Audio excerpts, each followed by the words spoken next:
Chapter 6. For a minute or two she stood looking at the house, and wondering what to do next, when suddenly a footman in livery came running out of the wood. She considered him to be a footman because he was in livery, otherwise, judging by his face only, she would have called him a fish, and rapped loudly at the door with his knuckles. It was opened by another footman in livery, with a round face, and large eyes like a frog, and both footmen, Alice noticed, had powdered hair that curled all over their heads.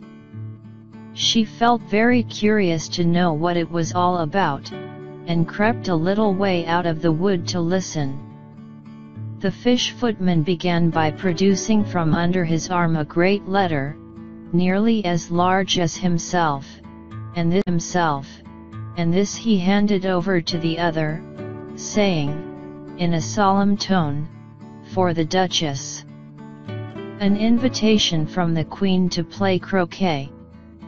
The frog footman repeated, in the same solemn tone, only changing the order of the words a little, "From the Queen." An invitation for the Duchess to play croquet. Then they both bowed low, and their curls got entangled together. Alice laughed so much at this, that she had to run back into the wood for fear of their hearing her, and when she next peeped out the fish footman was gone, and the other was sitting on the ground near the door, staring stupidly up into the sky. Alice went timidly up to the door, and knocked. "There's no sort of use knocking," said the footman, "and that for two reasons. First, because I'm on the same side of the door as you are.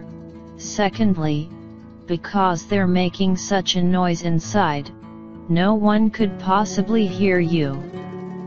And certainly there was a most extraordinary noise going on within, a constant howling and sneezing, and every now and then a great crash, as if a dish or kettle had been broken to pieces. "Please, then," said Alice, "how am I to get in?" "There might be some sense in your knocking," the footman went on without attending to her, "if we had the door between us. For instance, if you were inside, you might knock, and I could let you out, you know." He was looking up into the sky all the time he was speaking, and this Alice thought decidedly uncivil. "But perhaps he can't help it," she said to herself. "His eyes are so very nearly at the top of his head.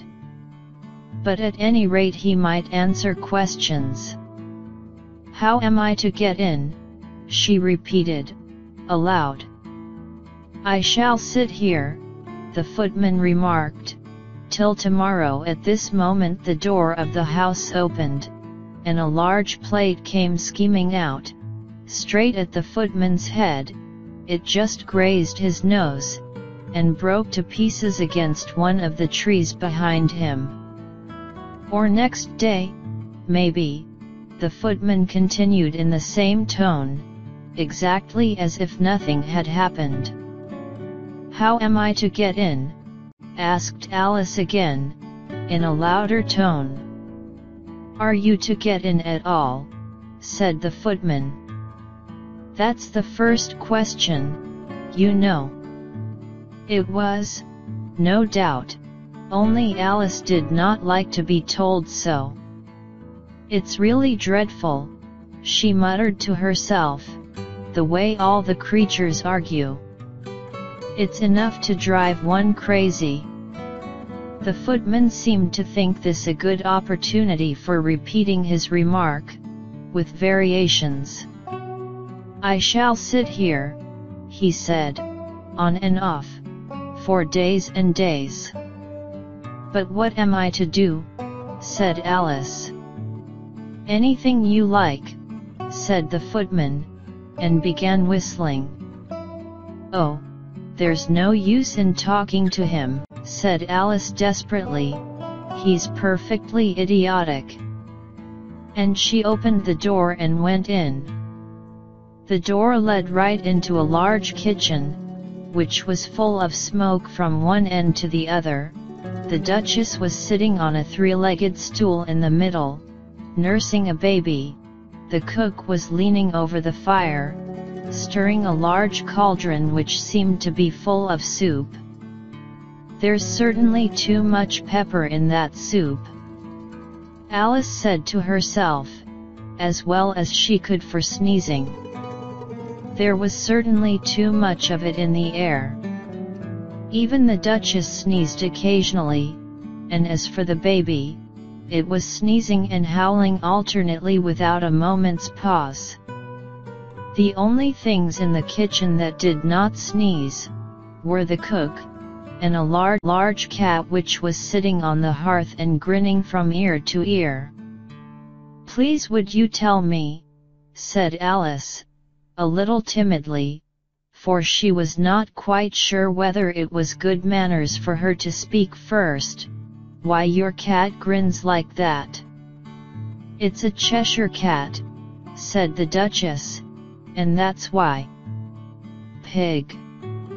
She said the last word with such sudden violence that Alice quite jumped, but she saw in another moment that it was addressed to the baby, and not to her, so she took courage, and went on again. "I didn't know that Cheshire cats always grinned. In fact, I didn't know that cats could grin." "They all can," said the Duchess, "and most of 'em do." "I don't know of any that do," Alice said very politely, feeling quite pleased to have got into a conversation.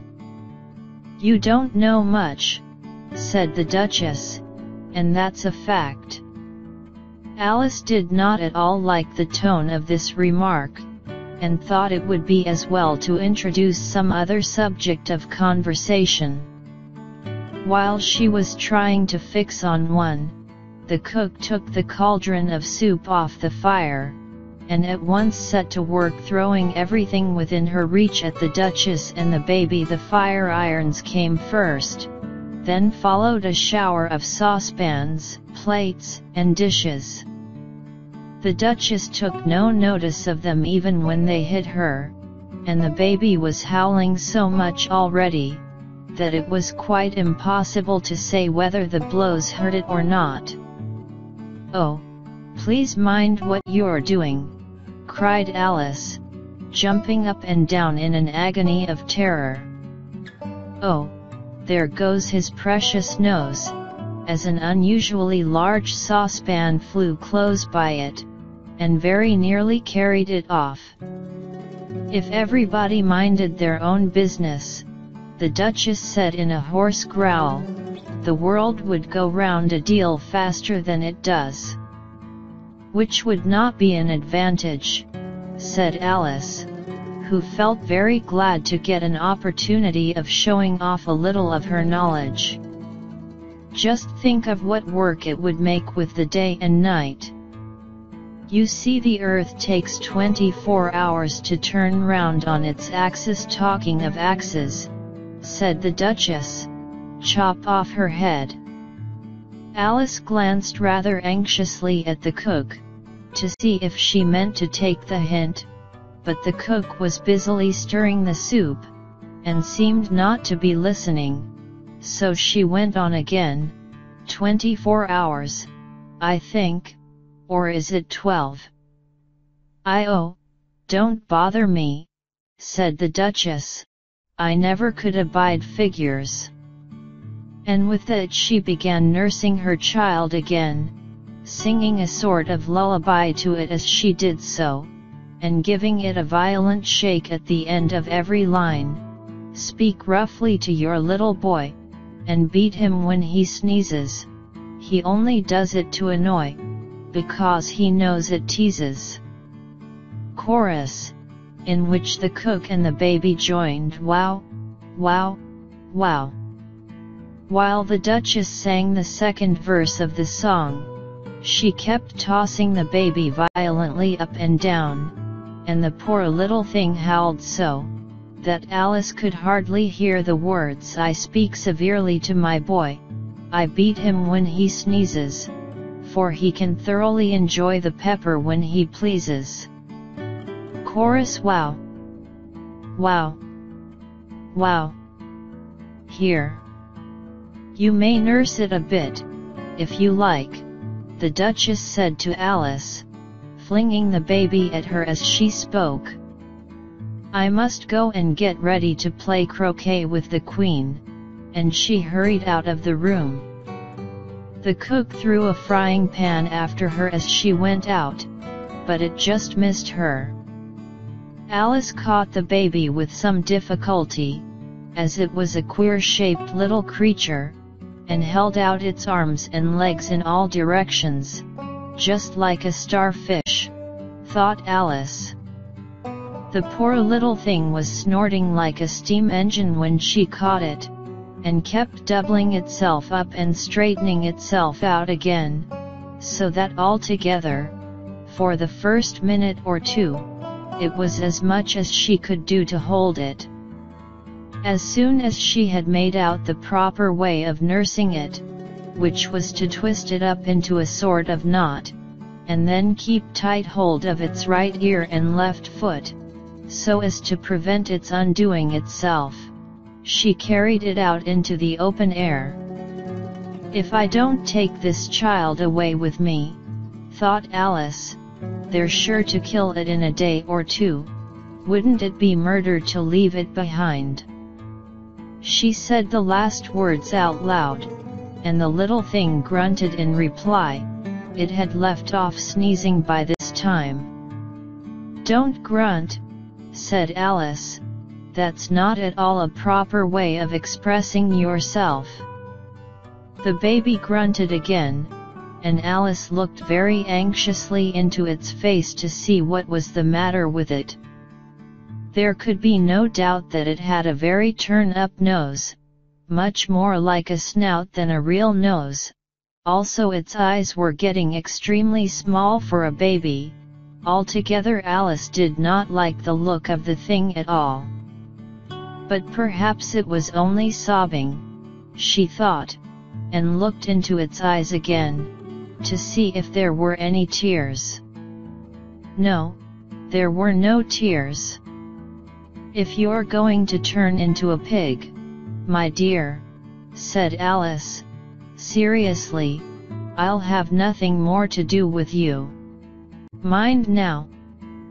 The poor little thing sobbed again, or grunted, it was impossible to say which, and they went on for some while in silence. Alice was just beginning to think to herself, now, what am I to do with this creature when I get it home, when it grunted again, so violently, that she looked down into its face in some alarm.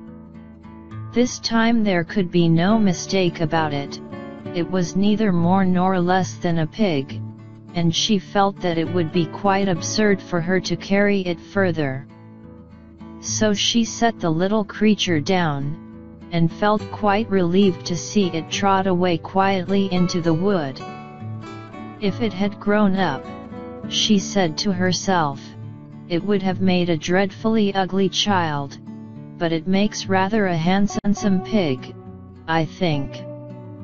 And she began thinking over other children she knew, who might do very well as pigs, and was just saying to herself, if one only knew the right way to change them. When she was a little startled by seeing the Cheshire Cat sitting on a bough of a tree a few yards off.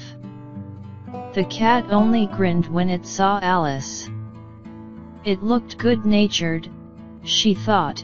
Still, it had very long claws and a great many teeth, so she felt that it ought to be treated with respect. "Cheshire Puss," she began, rather timidly, as she did not at all know whether it would like the name. However, it only grinned a little wider. "Come, it's pleased so far," thought Alice, and she went on.